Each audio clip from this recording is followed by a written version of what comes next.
The heart of our season, as always, is our winter festival. And this year, the repertoire epitomizes the idea of our season theme of Aftermath. And it is the complete cycle of Shostakovich's 15 string quartets, a project which has never been presented here at the Chamber Society until now. It will be performed by the incredible Jerusalem Quartet, whom we've heard play these pieces before, and we could think of no one better to present this amazing repertoire, which will also, of course, be an incredible sound to hear in our magnificent Alice Tully Hall.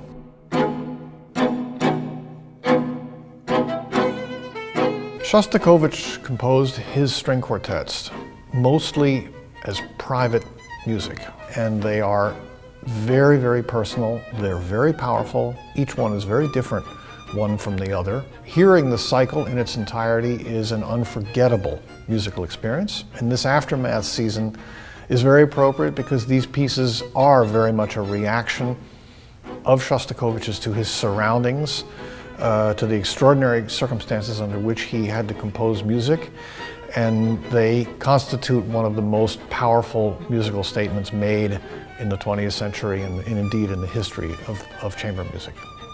For me, this cycle will be a success if we manage to really pull our audiences within a span of a week into a completely different world than what they experience out on the street.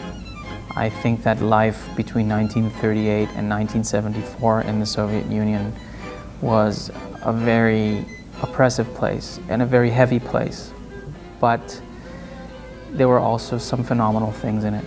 And art and music in particular are really one of the sort of spectacular flowers that sort of bloomed out of this horrible human environment.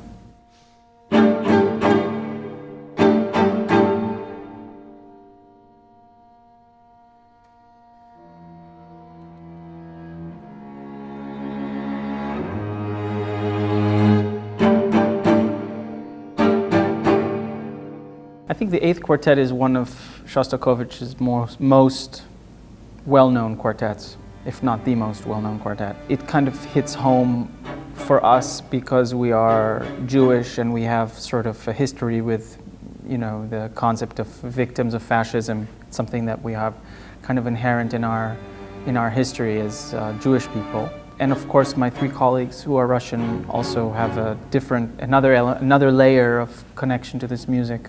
Stalin was also a dictator, and there was a certain, it's a different ideology between communism and fascism, but I'm sure that the ruling people who approved this piece thought he was writing a piece to commemorate the victims of Germany and the victims of German acts. But I'm sure that he intended it to be sort of a requiem for people who died under the autocratic and cruel rule of Stalin. And I think the music really pulls us into that world. There's something very oppressive about the music, the emotional arc, kind of the quiet before the storm, the anger, the sarcasm, and then the resolve at the end. And it's one of the pieces where he displays that emotional arc in the most clear and efficient way. And it's the one that the audience reacts to the most.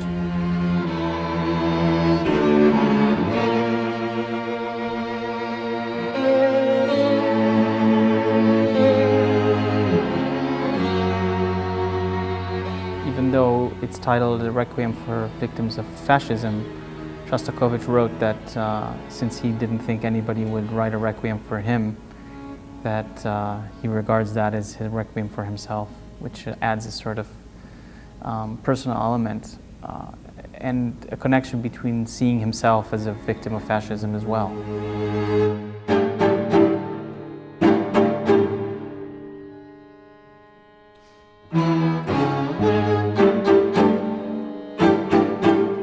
That's the beauty of this music, is that it really invites one to sort of look deeper, and the level of depth that one can delve into the music is quite, I would say it's infinite.